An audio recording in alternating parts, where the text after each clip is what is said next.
In a land divided by injustice, where voices were silenced and freedom was denied, hope still found a way to rise. From the dusty paths of small villages to the crowded streets of the cities, a story began of struggle, resilience, and the unbreakable will to create a better tomorrow.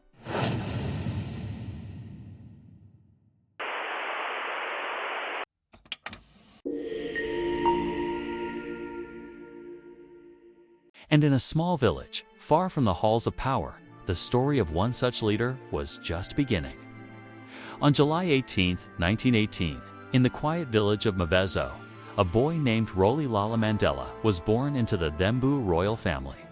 His name, in the Xhosa language, prophetically meant pulling the branch of a tree, or more colloquially, troublemaker, raised amidst the rolling hills and pastoral beauty of the Eastern Cape.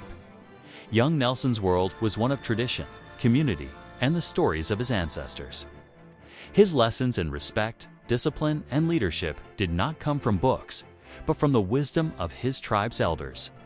He saw how a chief ruled not by force, but by consensus, listening to every voice before making a decision. These early lessons in justice and collective responsibility would become the bedrock of his character. His father, a respected counselor to the Thembu king, ensured his son received a formal education, a privilege few black children had. It was at school that he was given the English name Nelson. This education opened a door to a wider world, a world far removed from the serene landscapes of his childhood. It set him on a path that would lead him to Fort Hare University, the premier institution for black students in Southern Africa. Fort Hare was a crucible of intellectual and political awakening. Here, surrounded by the brightest young black minds from across the continent, Mandela's worldview expanded. He encountered ideas of self-determination, African nationalism, and resistance. His innate sense of justice, nurtured in his village, was now sharpened by academic debate and the stark reality of the country's racial hierarchy.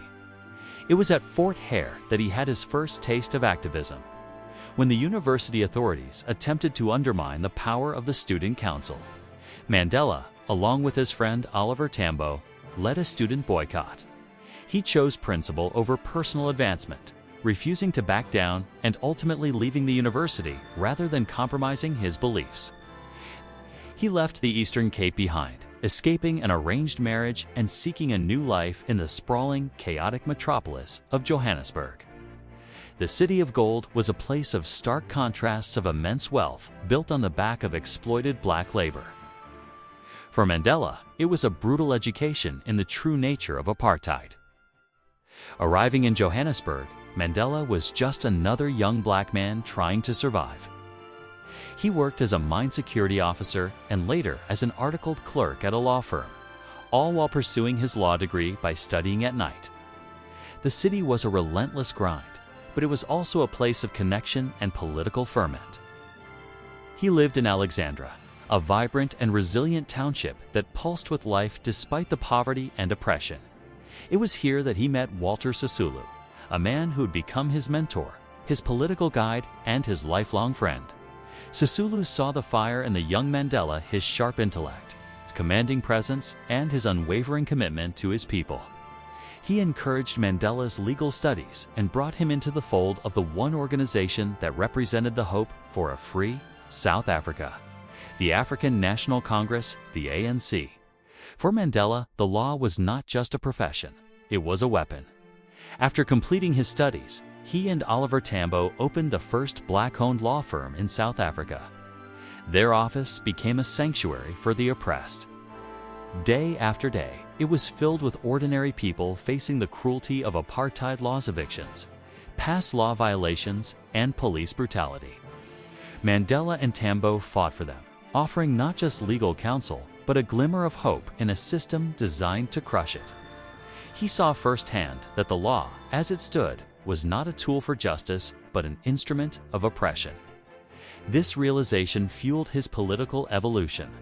Frustrated by the ANC's cautious and conservative approach, Mandela, along with Sisulu, Tambo, and other brilliant young minds like Anton Lambede, decided it was time for a new, more radical vision. In 1944, they founded the ANC Youth League. This was the moment that the troublemaker from Muzo truly found his political voice.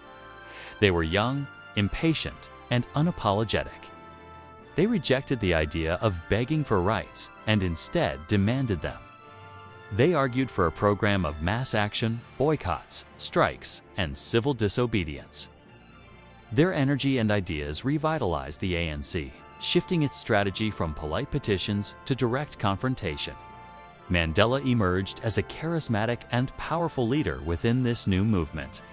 He was a gifted orator, his voice resonating with the anger and aspirations of the masses. He was a tireless organizer, traveling across the country, mobilizing communities, and building a movement from the ground up. The government, however, did not stand idle. As the ANC's influence grew, so did the state's repression. Protests were met with tear gas and bullets. Activists were arrested, banned, and silenced. The tension was escalating, a storm gathering on the horizon. The 1950s marked a decade of defiant struggle. In 1952, the ANC launched the Defiance Campaign, a nationwide act of nonviolent civil disobedience inspired by Mahatma Gandhi. Tens of thousands of volunteers, led by Mandela, deliberately broke apartheid laws. They walked through whites-only entrances, sat on segregated benches, and refused to carry their passbooks. The campaign was a resounding success in mobilizing the people and drawing international attention to the brutality of apartheid. But the state's response only strengthened his resolve. The movement culminated in the Congress of the People in 1955, where thousands of delegates from all walks of life and all races gathered to draft a vision for a new South Africa. The result was the Freedom Charter, a revolutionary document that declared South Africa belongs to all who live in it, black and white.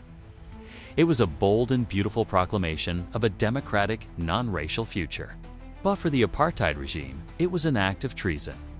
The government saw the growing unity and power of the liberation movement as an existential threat. Mandela and 155 other leaders were arrested and charged with high treason, a crime punishable by death.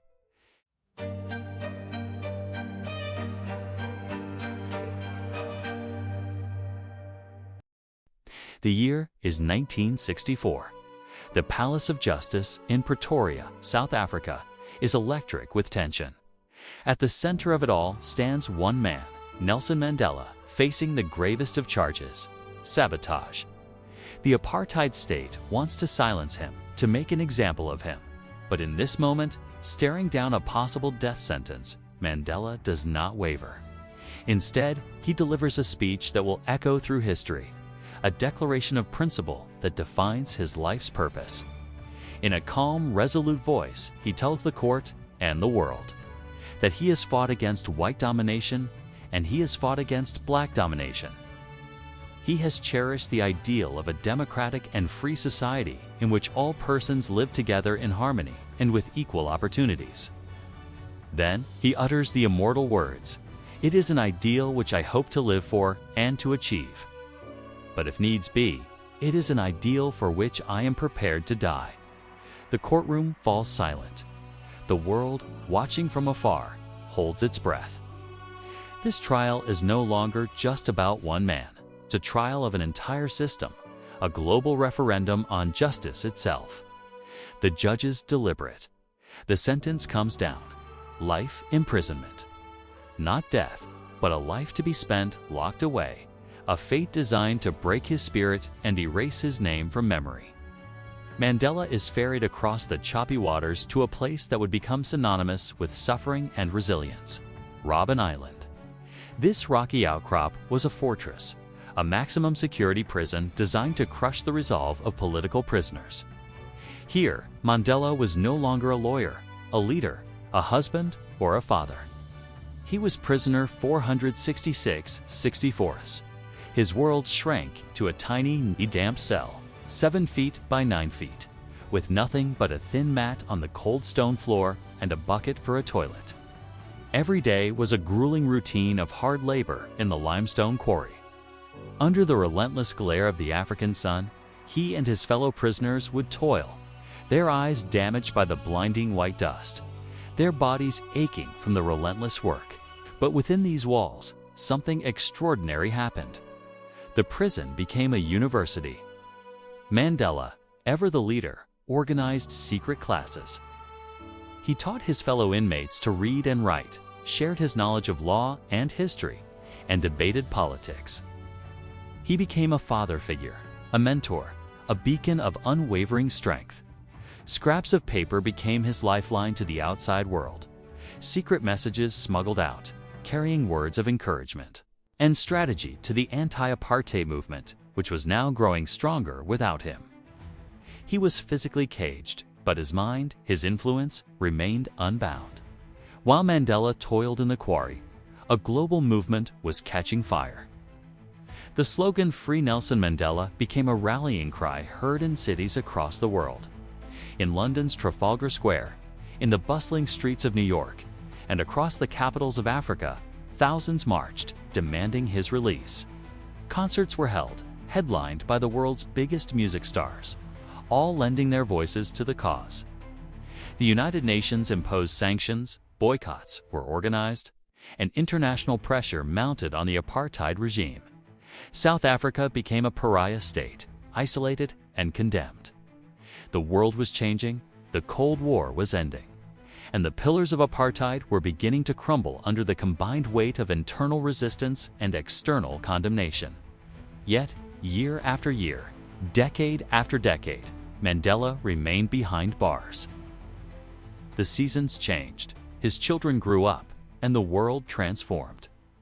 But for prisoner 466/64, the view remained the same: the high walls, the iron bars, the endless sea. His imprisonment became a powerful symbol of the injustice of apartheid. He was the world's most famous political prisoner, a man who, in his silence and confinement, spoke louder than any free man could.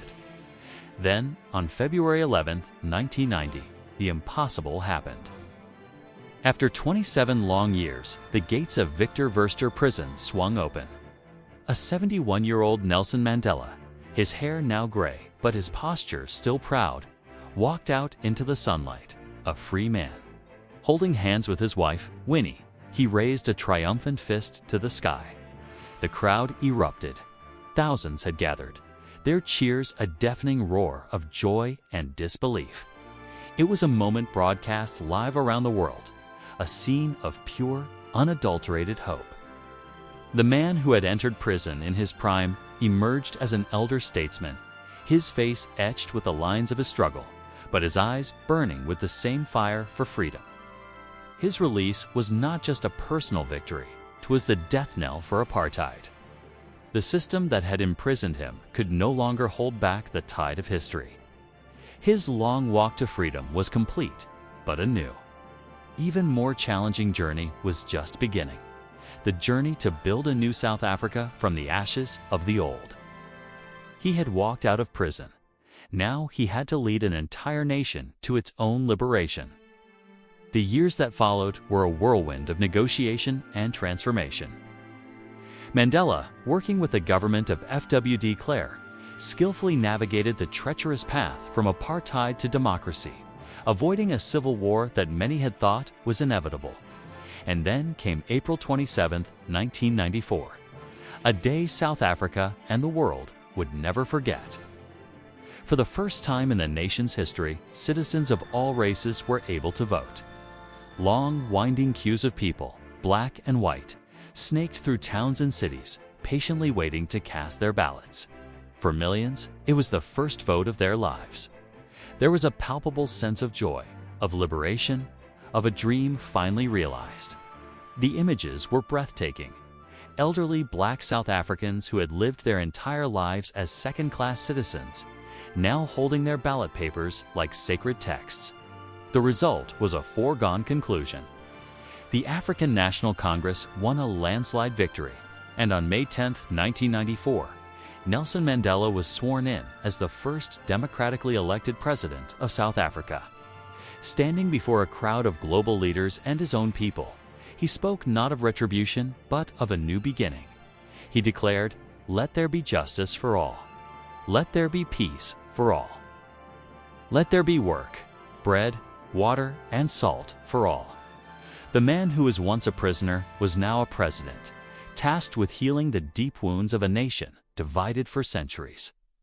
As President Mandela faced his greatest challenge, uniting a nation torn apart by decades of racial hatred. His presidency was defined by one powerful word: reconciliation. Instead of seeking revenge on his former jailers and oppressors, he invited them to the table. He famously had tea with the widow of the architect of apartheid and even invited his former jailer to his inauguration. He knew that for South Africa to have a future, it had to confront its past, not with anger, but with honesty. This led to the creation of the Truth and Reconciliation Commission, a groundbreaking and often painful public forum where victims of apartheid could tell their stories and perpetrators could confess their crimes in exchange for amnesty. It was a radical experiment in restorative justice, a way to heal without forgetting. But perhaps the most iconic moment of his presidency came in 1995. During the Rugby World Cup, hosted in South Africa, rugby had long been a symbol of white Afrikaner pride. Mandela, however, saw an opportunity. He publicly embraced the national team, the Springboks, and in the final match, he walked onto the field wearing the team's green and gold jersey, a symbol once despised by black South Africans. When the captain, Francois Pienaar, was asked what it felt like to have the support of 60,000 fans, he replied, "We didn't have 60,000 fans behind us. We had 43 million South Africans." In that single, powerful gesture, Mandela showed the world that a divided nation could, indeed, become one. Nelson Mandela served one term as president, stepping down in 1999, true to his promise. In his later years, he became a global ambassador for peace and human rights, a revered elder statesman whose moral authority was unparalleled. His face, weathered by time and struggle, became an international symbol of forgiveness. The anger and bitterness one might expect from a man who lost 27 years of his life was absent. In its place was a serene wisdom, a profound understanding of humanity. He taught us that courage is not the absence of fear, but the triumph over it. He showed us that resentment is like drinking poison and hoping it will kill your enemies. He endured 27 years behind bars, yet emerged not with vengeance, but with hope. Nelson Mandela became not just a leader of South Africa, but a moral compass for the entire world. His legacy is not written in stone monuments, but in the heart of a free nation and in the inspiration he provides to all who fight for justice, peace, and human dignity. Thank you so much for joining us on this journey through the incredible life of Nelson Mandela. If his story has moved you, please give this video a thumbs up and subscribe to our channel for more deep dives into history's most impactful figures. We'd love to hear your thoughts in the comments below. Until next time.